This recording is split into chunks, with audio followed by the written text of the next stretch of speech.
Expansion is now on the mind of everybody in the Big 12, and one team seemingly has emerged at the top of the list. That is BYU, according to The Athletic, which really shouldn't come as too much of a surprise, and we'll detail why here in this video. Welcome into the channel. I am John Kurtz.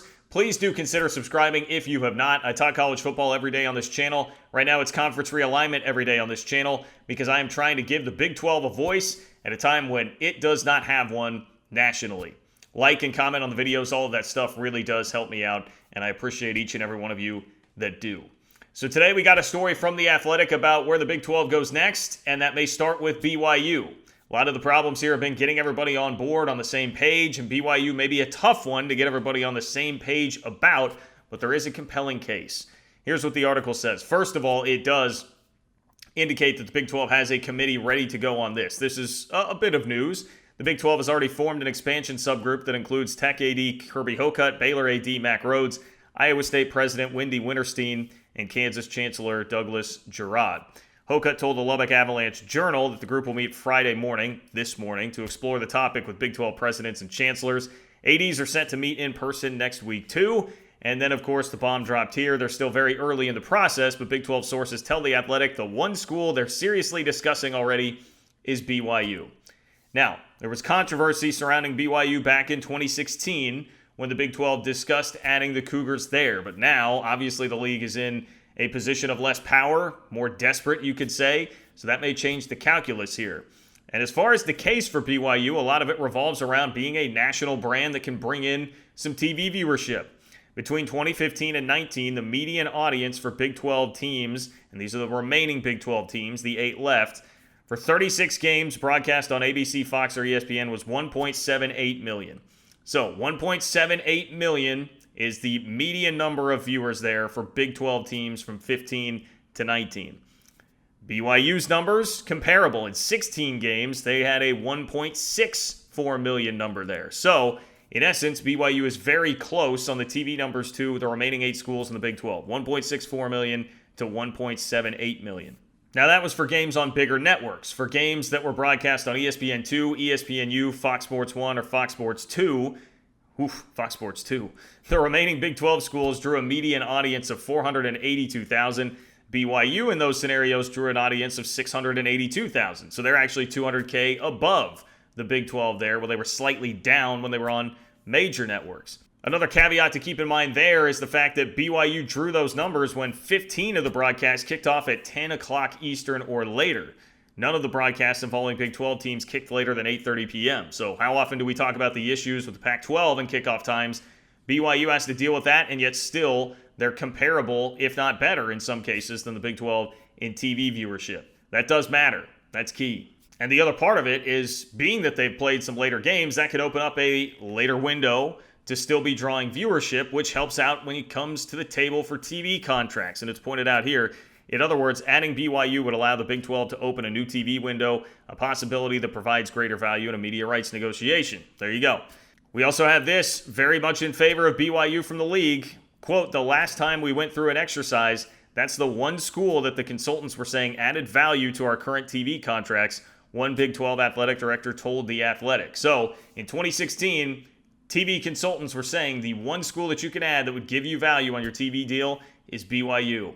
How desperately does the Big 12 need TV value right now? We've spent so much time talking about that. So that immediately, you can see why it vaults BYU to the top of the list. One other plus is the fact that BYU in football is an independent. So if you're talking about adding BYU just for football here, well, they're not going to have to worry about an exit fee. They're not going to have to worry about timing on when they could do this. It's far less complicated. There are far fewer strings attached there than Cincinnati, UCF, whoever from the AAC, or if you wanted to go take Boise or somebody from the Mountain West. There's a lot of incentive here for BYU too. If you're thinking, hey, well, this sounds great for the Big 12, would BYU ultimately be interested?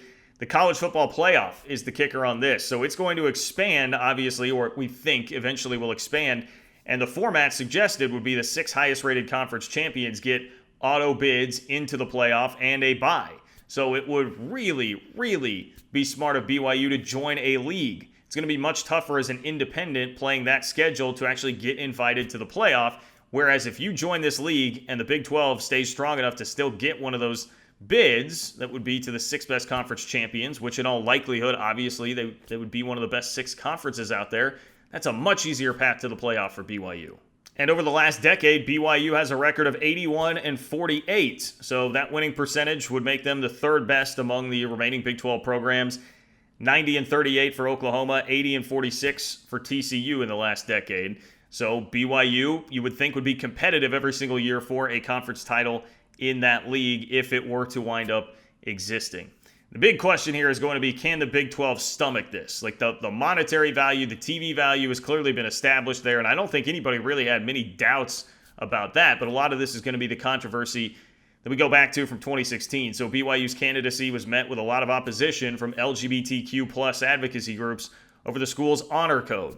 There were 25 advocacy groups, in fact, that co-signed a statement sent out to Bob Bowlesby back in 2016. It said, BYU actively and openly discriminates against its LGBT students and staff. It provides no protections for LGBT students. Given BYU's homophobic, biphobic, and transphobic policies and practices, BYU should not be rewarded with Big 12 membership. There would be some pushback on that front, certainly now. And I don't know the ins and outs of all of this issue. And BYU fans, I've heard some of you telling me some things have changed. I don't know the ins and outs of all of that to speak on it here. I just know that that would be a hang-up and something that is going to have to be discussed and fleshed out. But if you are a BYU fan, if you're somebody that wants this to happen, the good news would be half of the Big 12's board members have been replaced since 2016. So this group may think differently than the last. And one Big 12 source argued BYU's candidacy could be strengthened this time simply because Oklahoma and Texas are gone. Quote, the people who didn't want BYU before, the source said, are leaving the conference. So if Texas and Oklahoma were the main pushback there, now you have a desperate group of 8 in the Big 12. It would seem more likely that this would happen. The bottom line, as is everything in conference realignment and expansion, particularly right now for the Big 12, it is complicated. The last word here that I'll give you from the Athletic article says, among Big 12 decision makers, there are still conflicting opinions on what comes next, the proper timetable for pursuing expansion, how many additions would make financial sense, and which schools would fit best. Achieving consensus is probably not going to be easy, but as this process begins, it's BYU that appears to be an option that can add value. Yeah, that about sums it up. BYU adds a lot of value. That much is clear. There is some baggage that comes along with that, and it's still trying to get everybody pulling in the same direction on expansion instead of waiting around for a mythical offer from the Big Ten or the SEC. That will be the task in front of the Big 12 moving forward. All right, if you have not subscribed to the channel, would greatly appreciate it if you do. I talk college football every day here. I talk Big 12 football, which means conference realignment right now, trying to give the Big 12 a voice. Please do subscribe if you haven't. Like and comment on the video. Follow me on Twitter, @JLKurtz, if you want just up-to-the-minute updates. I've been on Twitter way too much lately, so you're going to find plenty of me there. You can also follow me on Instagram @JohnKurtzShow, TikTok, John Kurtz Show. And if you want a link to my radio show, it's in the description of this article, or video, rather. I'm all frazzled. Let me get out of here. Thanks for watching, and I'll talk to you soon.